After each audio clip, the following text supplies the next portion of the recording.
Dr.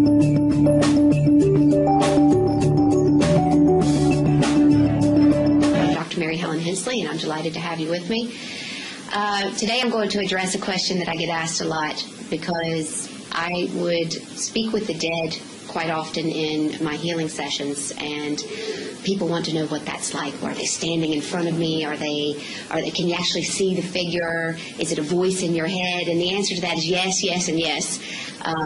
People will come through in whatever way possible, and depending on how evolved the soul is or how long the soul has been passed over, usually depends on the way that they'll tend to communicate, because it's all about vibration. When a vibration is at a much higher level, it takes a lot of effort to lower the vibration in order to communicate with a human being.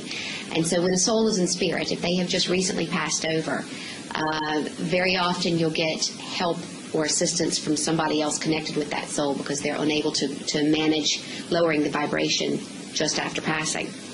And I want to tell you about a healing session that I did recently, and this was actually with a priest.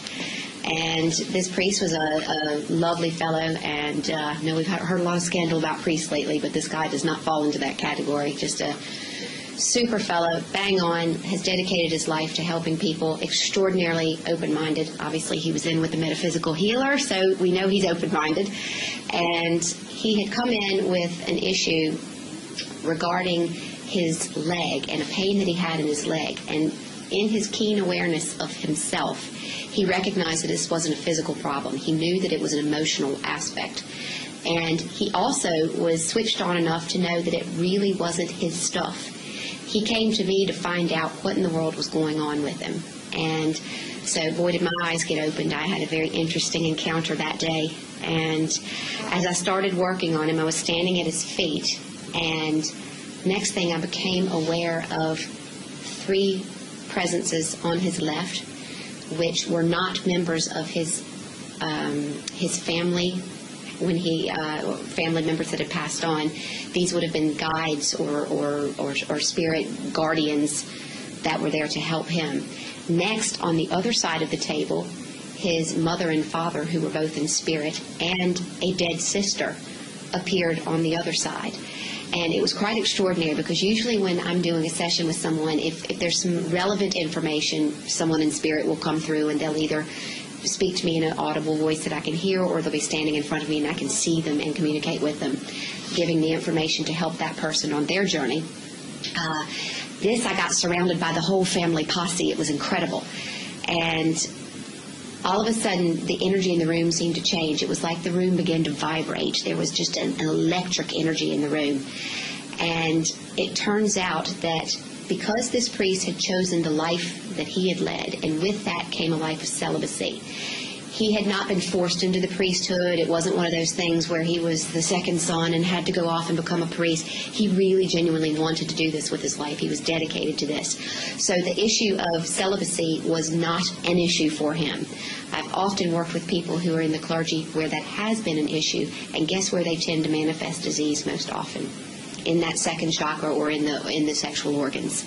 So he was quite unusual to work with him, because he was so centered in such a great space about the choices he'd made in his own life. So his family unit and his spiritual guides had come in to help him heal a family karmic instance.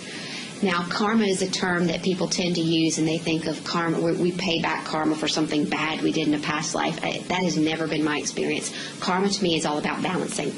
You set out a list of things that you wanted to do in one life, and you either accomplished them all or you didn't. And so what happens as far as karma is concerned is in the next life you have the chance to balance that. So this family had come in, and it turns out that it was the niece of the priest who was actually in trouble. And he had manifested this leg pain in order to bring an awareness to himself that he was going to be the one in the family to help balance this out. Denise had major issues with her own sexuality, and she had manifested diseases in her second chakra region, so in the ovaries, and was currently dying of cancer. And so the fact that he laid on the table with me and that the leg was what brought him to me allowed his family or soul group to come in and create what we would call a family karma healing. It was a most extraordinary experience, and one that was very different than I had had encountered in the past. And by the end of the session, of course, his leg was clear because his leg was only a beacon. His leg was a guide to get him in the right space at the right time. What happened after that with the appearance of his sister, the mother and father that were in spirit, and the 3 members of his soul group that were acting as guides, the energy that they put forth towards the niece was just amazing, because the niece had, in a previous incarnation, dealt with issues about her sexuality and not dealt with them in an appropriate manner. She had come back into this life with the opportunity and the chance. Imagine she picked Ireland, Catholic Ireland, to come into with these issues with her sexuality, and had again not managed to encounter opportunities that were going to create further growth and understanding. So she had stagnated. So she manifested this disease process.